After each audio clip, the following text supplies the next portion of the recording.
toutes et à tous, vous êtes sur le Nouveau Manager TV. Bienvenue dans la revue des titres de ce matin. On démarre par le quotidien Le Potentiel qui titre en manchette « Braquage dans les collines ». Savait, un homme se fait dévaliser, les braqueurs le jettent dans un puits. Le journal En son ventre. Flopée de candidatures à l'élection présidentielle de 2026 chez les démocrates, Yahi est le piège d'un choix politique.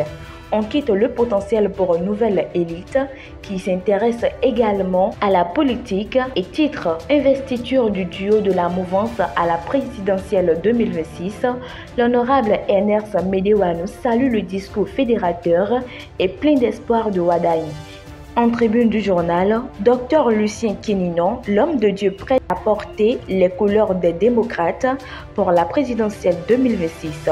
En pied du journal, on peut lire « Présidentielle 2026, Charlotte Adjakidje invite les femmes à mouiller le maillot pour la victoire du duo Wadaï-Talata ».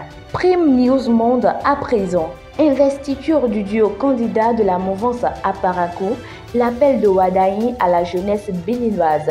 L'intégralité de l'article à retrouver à la page numéro 2 du journal.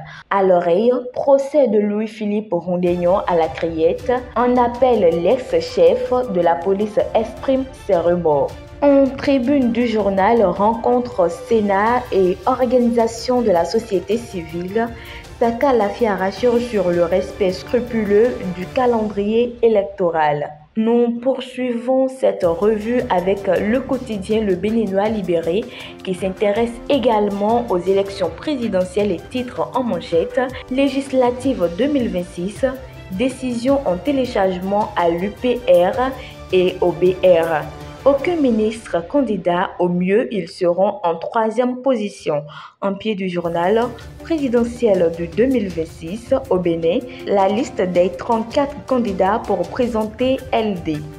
Le Télégramme s'installe, l'avant-dernier journal que nous allons lire pour mettre fin à cette revue des titres de ce matin. Duo des démocrates à la présidentielle 2026.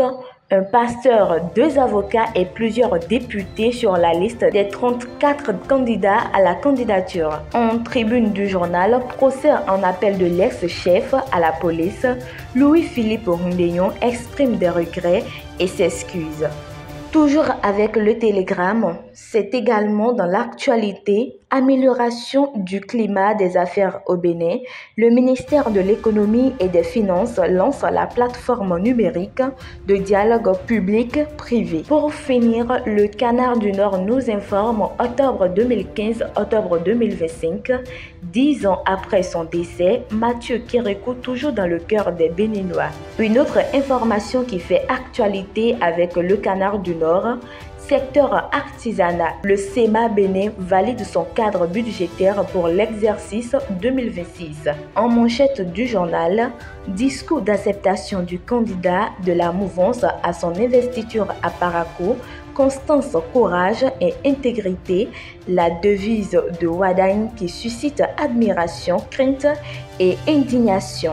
Que comprendre réellement de cette triple promesse du dauphin de Patrice Talon? En pied du journal, 34 candidats à la candidature chez les démocrates pour le duo candidat, manque de cohésion aux preuves de démocratie à l'interne chez les opposants, une bonne affaire de 210 millions francs CFA cash pour le parti de Yahi. C'est la fin de cette revue des titres de ce matin. Merci de votre aimable attention. À la prochaine.